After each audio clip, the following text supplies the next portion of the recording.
After arguably the most impressive win of week 1 of the 2024 college football season, the Georgia Bulldogs come home for their season opener at Sanford Stadium to take on the Tennessee Tech Golden Eagles. And we are here previewing, predicting, breaking down Georgia's home opener in the 2024 season. Hello, everyone. I'm Chris Phillips. He's Cole Thompson. Appreciate each and every single one of you tuning in. Make sure you like, subscribe, turn notifications. Check us out via podcast, wherever you get your podcasts. You can also find us across all social media platforms as well as our website, SECUnfiltered.com. This segment brought to you by our friends over at RHOBACK. Head over to RHOBACK.com. Use promo code SECU for 20% off your first purchase. Again, that's RHOBACK.com, promo code SECU to get 20% off today.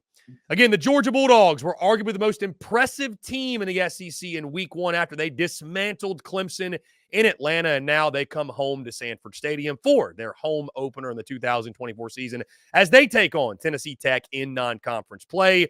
Helping me break it all down, preview it, predicted everything in between, my good friend, Cole Thompson. He joins me once again. Cole, what's going on, man? Appreciate you taking the time. You know, we do the live shows after all the big time games. We talked about Clemson versus Georgia, one of our most watched shows. I think we're just going to do a preview after every single Georgia game because why not? You know, it's going to be breakdown of oblivion. And let's be real, we know who's going to win this game. I think the question is who are going to be the stars that we're talking about post game on Sunday morning. Yeah, we'll spare the dramatics. It's certainly a name your score game for the Dogs. Again, a 2 p.m. Eastern kickoff on SEC Network Plus in Athens, Georgia at Sanford Stadium. There is no line on this game, Cole, if that tells you anything, because it is an FCS matchup, and we could not find a line anywhere because I'm sure sportsbooks say, what is the point in putting a line on this game? Yeah, it's a lot. It's a lot. Series history, these teams have met before. Georgia leads at 2-0. Last meeting came all the way back in 2009 when Georgia won 38-0. Just a quick breakdown of the Golden Eagles. They went 3-7 a season ago. 12 starters are back this year. They are 0-1, lost 32-25 to Middle Tennessee State. And I don't know how many Georgia fans watched our preview of Ole Miss and Middle Tennessee State. But if you did watch that one and you think about, Cole, what our score predictions were for that game, and you think about this team lost to that team, well, you can do the math on what that probably means.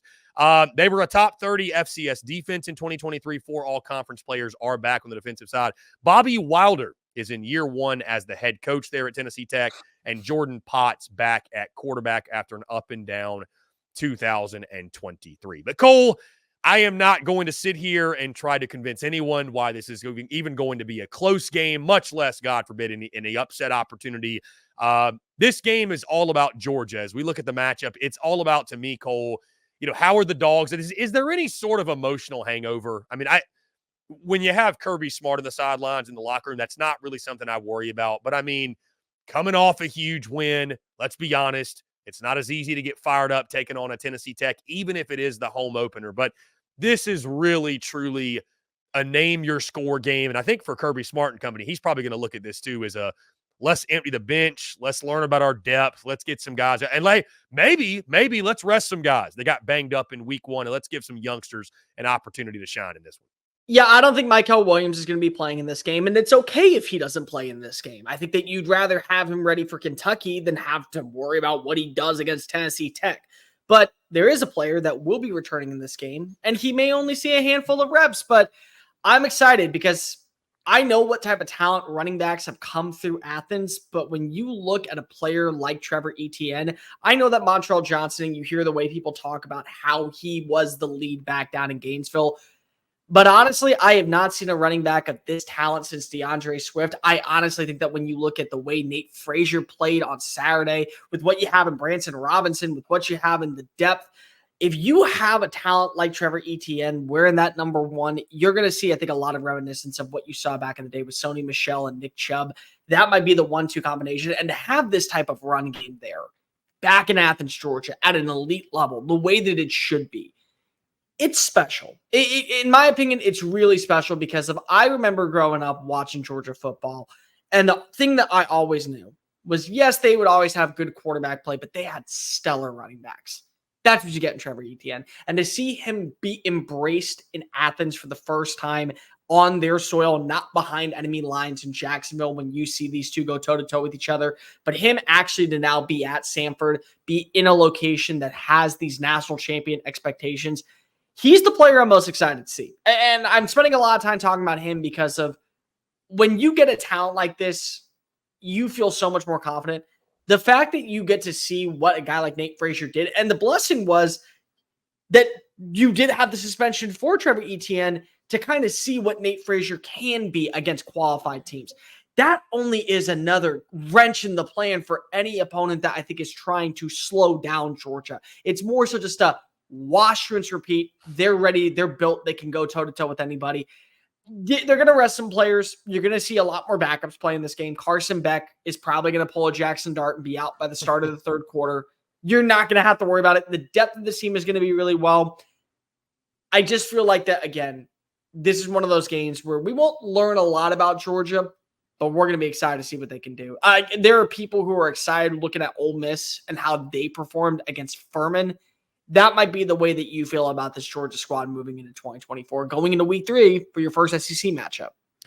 Certainly, Cole, just to echo what you said, I mean, getting a look at Trevor Etienne is something I'm probably the most excited about in this game. Again, we did not get to see him week 1. And to your point, Nate Frazier made the most of his opportunity. I mean, 11 carries for 83 yards and a touchdown, 7.5 yards per carry against a pretty darn good Clemson defensive front. So he was really, really good in that game. You know, you've also got Cash Jones, who only had 1 carry, but 1 carry for 15 yards and a touchdown in the ball game. So he was effective. Branson Robinson, who had 7 carries for 12 yards in that game. But getting Trevor Etienne back is the big story here. I'm also curious to see, do we see more from the tight ends?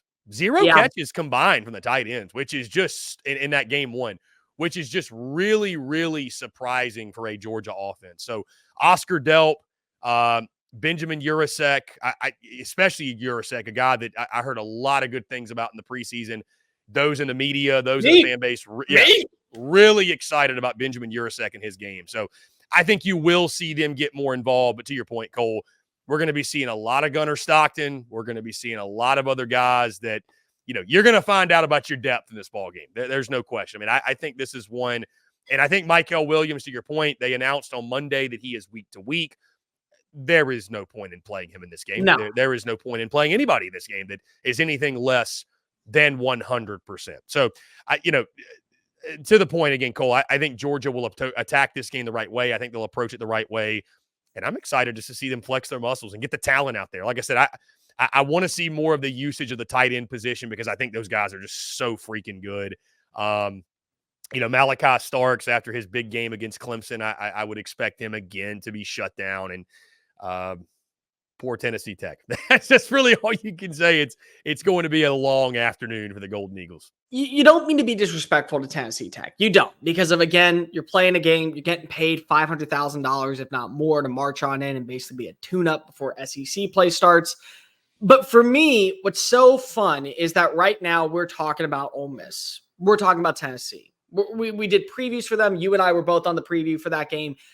Tennessee's offense looks phenomenal. They just look night and day difference from last year, and they feel confident. And you feel that way about Ole Miss with what they have, and Juice Wells and Caden Prieskorn and Trey Harris and guys that you haven't even really seen, like Caleb Lee being involved. And it's like, yeah, you saw dominance from Georgia. And naturally, we're giving Georgia the benefit of the doubt. They look like the top team in college football. But if you're a Georgia fan, don't you also want to see what you got with those other guys? Don't you want to see what you got in the Ben Urosek?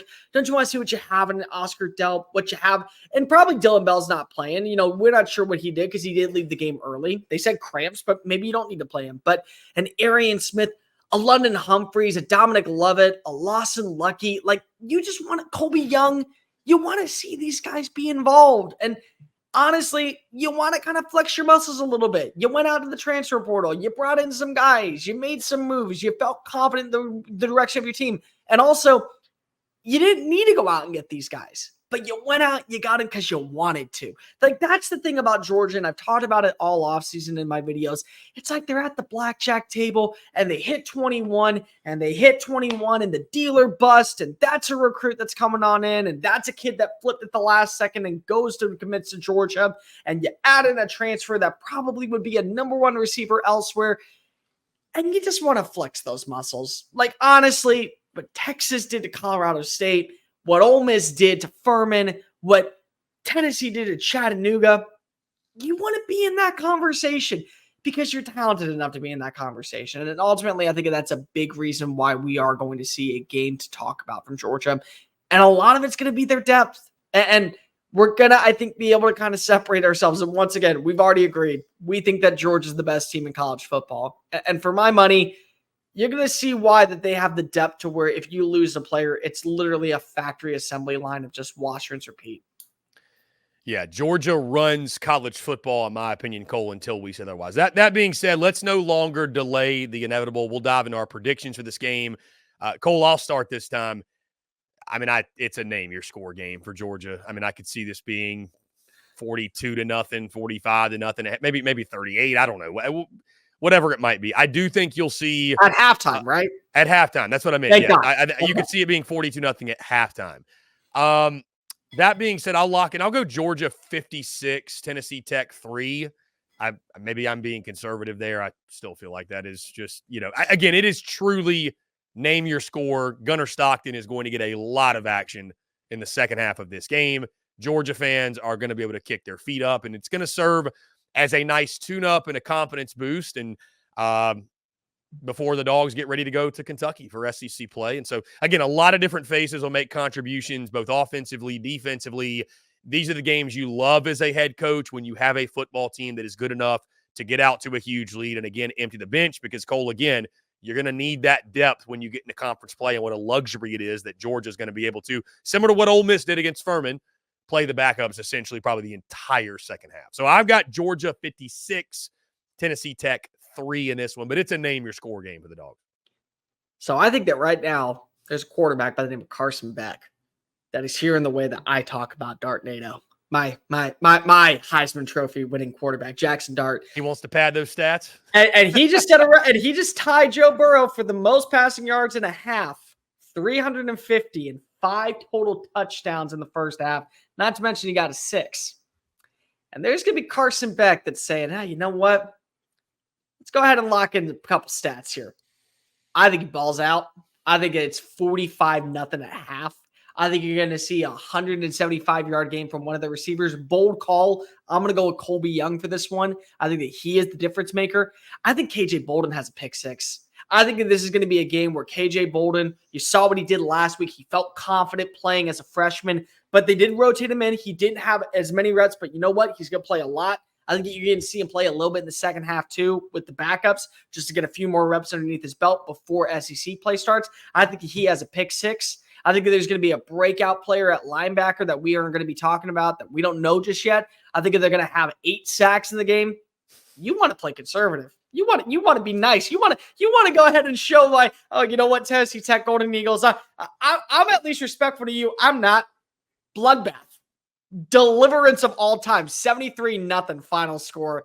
I believe that you're going to see a performance that we're going to be talking about and just the stop it. Wait, the ref. You know, Auburn. Did you see this, Chris? Auburn decided to have 10-minute quarters. In the I was going to say, do we see a running clock? We're going to see a running clock in the second shortened half. Quarters. Okay, we're going to see a running clock. I think that you have to because of at the same time, Tennessee Tech is probably trying to play for an FCS playoff.